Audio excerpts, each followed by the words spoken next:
the people. They say that the real test of a democracy is how a democracy treats its minorities.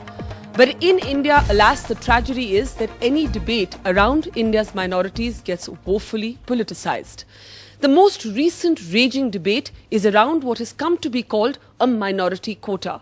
The centre, in a sense, started the controversy just ahead of the Uttar Pradesh elections by wanting a certain percentage of seats within the OBC quota to be reserved for India's minorities. Now remember, many different states have actually attempted this experiment, and most recently Andhra Pradesh High Court struck down a defined quota within a quota for minorities, arguing that India's constitution does not allow religion to be a basis for reservation. On the program today, we ask, is religion worse than caste as a basis for affirmative action and reservation? Also, if it's widely acknowledged that many of India's minorities, especially its Muslims, are amongst the most socially and economically backward, if quotas are not the answer, what is? Let me start with Keshav Rao. He's a Congress member from Andhra Pradesh. The High Court has said in its judgment, striking down this sub-quota, that it found that it was actually only religion that was used as the basis to carve out this separate quota, and this is unconstitutional. Unfortunately, we seem to be not understanding what exactly happened in Andhra. First of all, there was an Indra Sani case. The quota within quota is accepted. The quota within a quota is accepted on the basis of backwardness, sir, but not on the basis of religion. I'll come to you. That is what there is nothing like a Muslim reservation.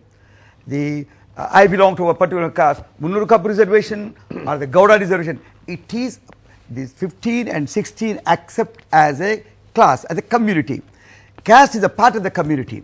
Now, we are saying, I'll jump to another thing, because there is a lot of criticism against the Congress saying that we are trying to politicize the issue minority, saying minority clothes. They want to call me. You call me by Keshwara? Why should you call me by Keshwara? You should call me by my caste. After my caste, you would say, why don't you call me a member of parliament? Then again, you say, why don't you call me as a gender?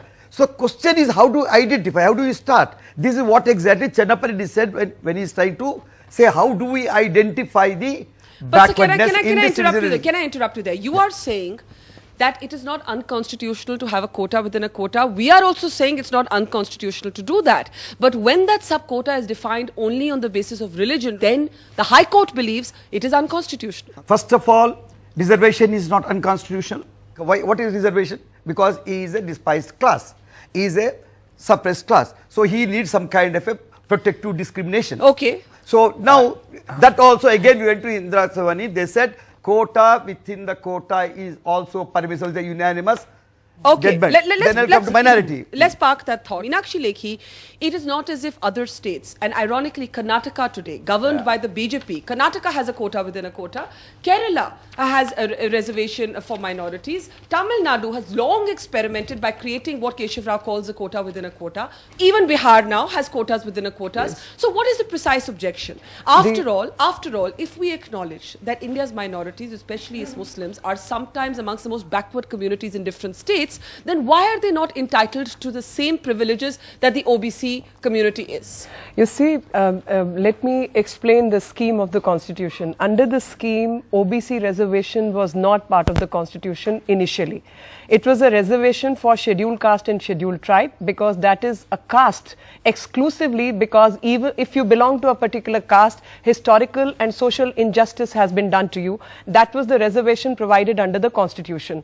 Repeatedly over a period of time, OBC concept was added to the class of reservation, and 16(4) was there. When we talk about OBC reservation, all communities, irrespective of being Hindu, Muslim, Christian or whatever, are covered under that OBC category. Yes. And Muslims, 60% of Muslims fall under that category. So Muslims of the country already have a reservation under the OBC category. Under the Supreme Court mandate repeatedly, when you discuss backwardness, the criteria of OBC reservation is backwardness. Yes. And a hajam is as worse off as a nai.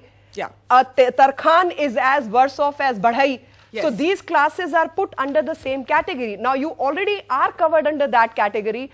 to discuss that religion should be the basis of reservation is against the polity and against the constitution. I've got your point. Can I take that? Can I just a minute, ma'am. Can I take this to you, Shahid Siddiqui? Yeah. When the Congress attempted to raise the 4.5% quota to a 9%, Salman Khurshid was ticked off by the Election Commission.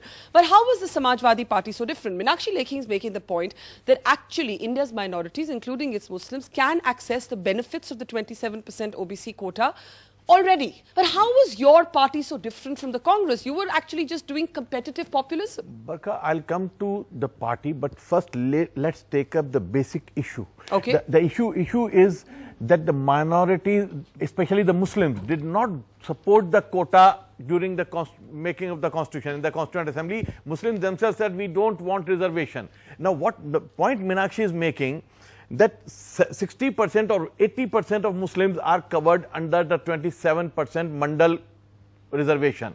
The problem is hardly 2% of the Muslims have got the jobs. So you're saying you need to earmark a separate minority quota? Are you saying you need to earmark a separate minority quota? Another problem Muslims face is discrimination. Discrimination, backwardness, reservation, all three combined together have led to a situation where Muslims are neither in the competition nor in the reservation. They are nowhere. May I summarize your argument? May I?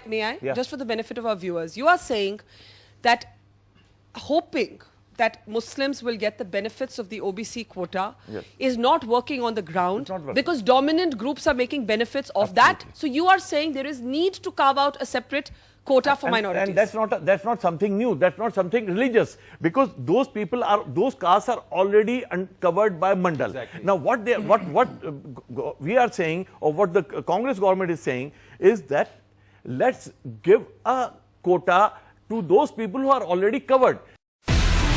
Do you have the NDTV Profit app? All the markets, all the news, and your own homemade, ready-made portfolio available there for you. We will right now answer what you should sell, what you should buy when markets are down. Download at ndtvprofit.com/apps. Get the best app from the channel you trust.